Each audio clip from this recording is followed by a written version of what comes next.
Dans cette vidéo, nous allons passer notre cœur au scanner.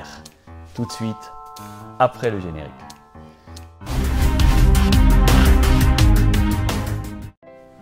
Bienvenue chers amis. Bonjour à vous tous. Nous revoilà avec un petit café ce matin. On espère que vous avez préparé le vôtre. Ouais. Vraiment, c'est avec un cœur reconnaissant que nous venons partager avec vous ces capsules Spark Bible en ce début de journée.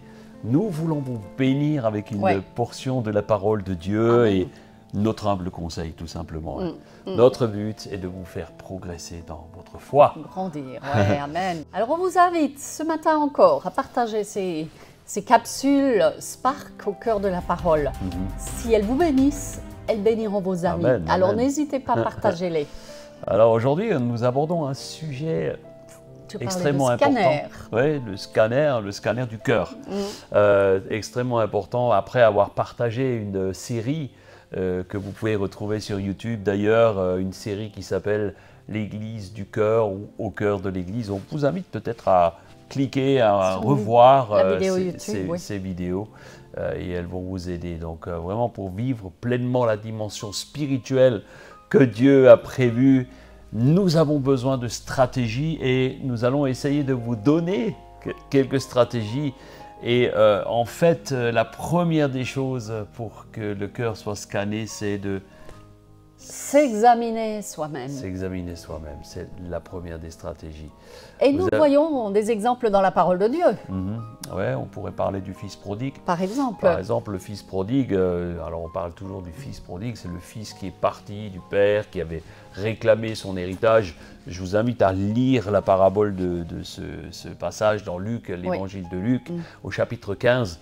Et en fait, ce fils se retrouve à dilapider toute la fortune que le père lui a léguée. Et alors qu'il a fait n'importe quoi avec son argent, il va se retrouver dans une situation catastrophique. Après avoir tout dilapidé, il se retrouve assis au milieu des cochons qu'il gardait. Il n'avait plus rien à manger. Et là, le texte biblique nous fait réfléchir et nous dit que ce garçon est entré en lui-même, c'est-à-dire s'examiner comme un scanner. C'est ce qu'on a dit tout à l'heure, une introspection. Exactement. Alors vous êtes peut-être très fort pour juger les intentions cachées des autres, mais examinons-nous nous-mêmes, notre propre cœur, pour juger les intentions qui gouvernent nos actions, vos actions. C'est toujours plus facile de voir ce qui ne va pas chez les autres. Exactement. On voit plus facilement la paille dans l'œil du voisin que la poutre qui est dans le nôtre.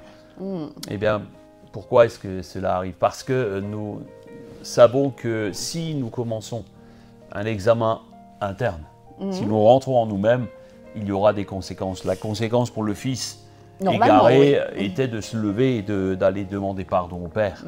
Et on a besoin vraiment de prendre une position lorsque nous faisons cela.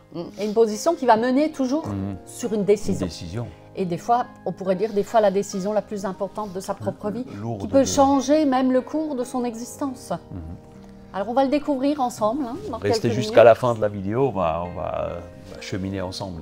Quelqu'un un jour m'a raconté l'histoire d'un homme qui était très satisfait de lui-même et il priait ainsi: Seigneur, vraiment, il y a une chose que je ne comprends pas, je lis ma Bible, je prie régulièrement, je vais à l'église tous les dimanches, je fais beaucoup de choses, je donne de l'argent, j'aide les pauvres, et pourtant moi, je reste pauvre. Je ne comprends pas. Par contre, mon frère, lui, qui ne fait rien, il ne va pas à l'église, il fait le mal, il est riche comme Crésus, il roule dans des belles voitures, il a tout ce qu'il faut.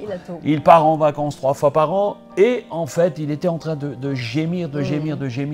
Et à un moment donné, il dit: Seigneur, pourquoi est-ce que tu es si généreux avec lui et pas avec moi? Alors, à un moment donné, il ne savait plus quoi dire, il reste en silence là et puis tout d'un coup, la voix du Seigneur, une voix lui susurre à l'oreille et il lui dit: bien écoute, tout simplement parce que tu es un enquiquineur et parce que tu te prends pour plus saint que tu n'es vraiment. Et d'ailleurs, il y a un verset dans la parole de Dieu qui nous en parle. Qui dit, le Proverbe 16 au verset 2 qui dit: chacun pense agir toujours correctement. Mais le Seigneur examine le fond du cœur. En fait, il ne voyait que le côté immergé de sa vie. Qui peut savoir ce qu'il y a dans notre cœur, en dehors de Dieu? Personne. Et personne ne peut tromper Dieu en se justifiant soi-même. Ah non, lui, ça n'a pas marché. Hein. Ça n'a pas marché, non. On a beau sortir tous les arguments qu'on veut, Dieu voit au fond de notre cœur et il examine les intentions cachées. Exactement. Dans Jérémie 17, nous pouvons lire au verset 10. « Moi, l'Éternel, j'éprouve le cœur, je sonde les reins, pour rendre à chacun selon ses voies, selon le fruit de ses œuvres. » Dieu sait parfaitement quand une belle action cache une intention malhonnête ou perverse. Seul le cœur de Dieu connaît les tréfonds de nous-mêmes. C'est vrai. Tu peux te cacher, tu peux mentir, tu peux jouer un rôle devant les autres, tu peux faire le bon ou la belle, hein, comme on dit. Mais devant Dieu, rien ne reste caché.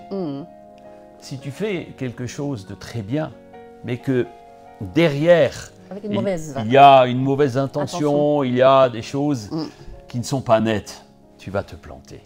Tu peux aller à l'église le dimanche, tu peux faire toutes sortes de choses, mais si ton cœur vagabonde loin de Dieu, ça ne sert à rien.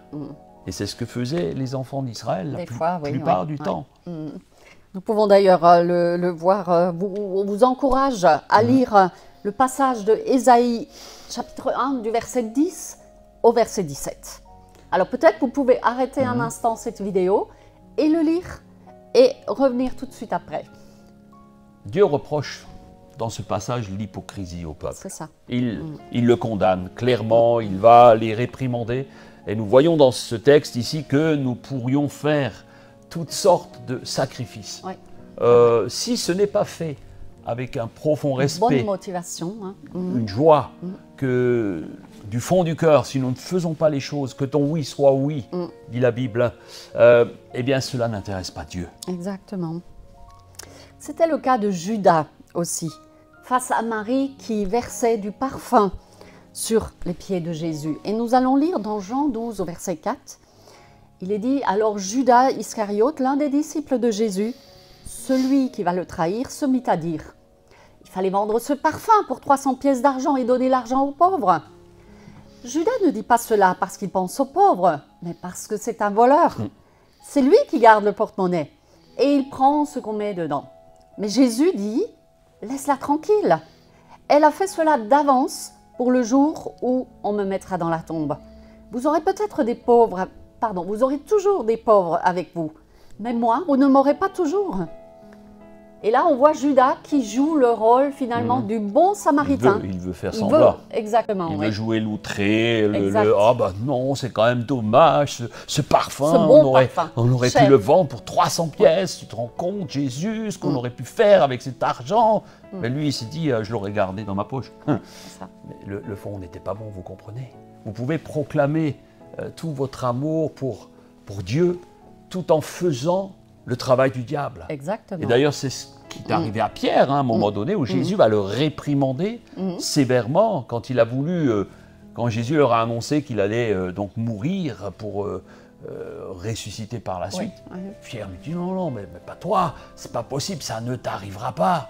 Nous allons lire à partir de Matthieu 16, 22.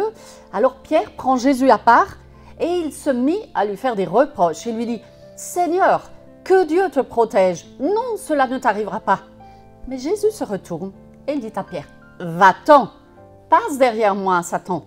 Tu es en train de me tendre un piège.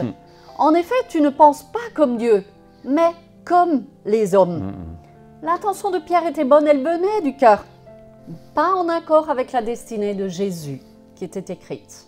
C'est pourquoi Jésus l'a réprimandé. Donc vous pouvez faire toutes sortes de sacrifices au nom du Seigneur. Et pourtant lui désobéir. C'est aussi ce que fera Saül.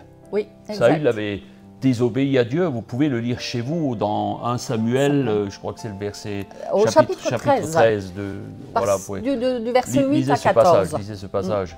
Saül a offert un sacrifice alors que Samuel devait venir, le prophète Samuel, sacrificateur, devait venir pour faire ce sacrifice. Mais Saül était impatient. Et alors il dit, bon, il n'est pas là Samuel, j'ai pas le temps, allez, je suis le roi, je vais faire le sacrifice. Et ça va lui coûter la royauté. Ouais.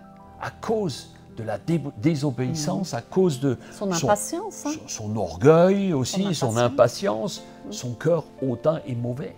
Vous pouvez prier pour de mauvaises raisons, oui. C'est ce que faisaient certains chrétiens du Nouveau Testament, comme Jacques nous le rappelle au verset 3 du chapitre 4. Vous demandez et vous ne recevez rien. C'est que vous demandez mal. Vous demandez seulement pour satisfaire vos désirs mauvais. Voilà ce que disait Jacques. La Bible affirme, chacun pense agir toujours correctement, c'est ce que nous avons vu, mais le Seigneur examine le fond du cœur. Et le Seigneur cherche dans notre cœur un ingrédient essentiel, qui est l'amour. L'amour. Qui est censé venir du cœur. Alors, en conclusion, on pourrait dire que toutes vos actions devraient être motivées par votre amour pour Dieu, votre amour pour Jésus et pour les autres. Alors, examinez, scannez avec honnêteté ce qui se cache derrière vos actions, vos pensées, et demandez au Seigneur de vous montrer ce que lui voit au fond de votre cœur. Prions ensemble. Amen. Seigneur, on te bénit pour cette exhortation. On te bénit parce que tu nous montres à chaque fois que nous devons être vrais devant toi. Nous voulons vraiment nous approcher de toi avec un cœur sincère. Nous ne voulons pas nous laisser envahir par nos émotions et nous voulons nous tenir à chaque fois sur la brèche en étant en accord avec toi. Amen. Oui, nous voulons examiner notre cœur de façon honnête afin que tu puisses nous bénir. Nous ne voulons ni être des Saül, nous ne voulons pas être des David, nous voulons être là comme toi, Seigneur, tu as prévu. Eh bien, nous te rendons gloire. Donne à chacun d'entre nous de nous examiner à chaque jour dans notre vie, par le nom précieux de Jésus. Amen. Amen. La semaine prochaine, on vous invite.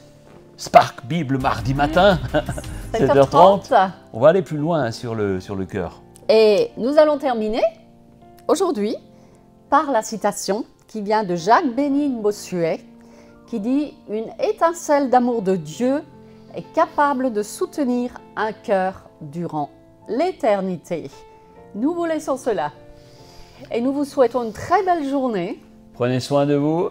Prenez soin de votre âme et à la semaine prochaine.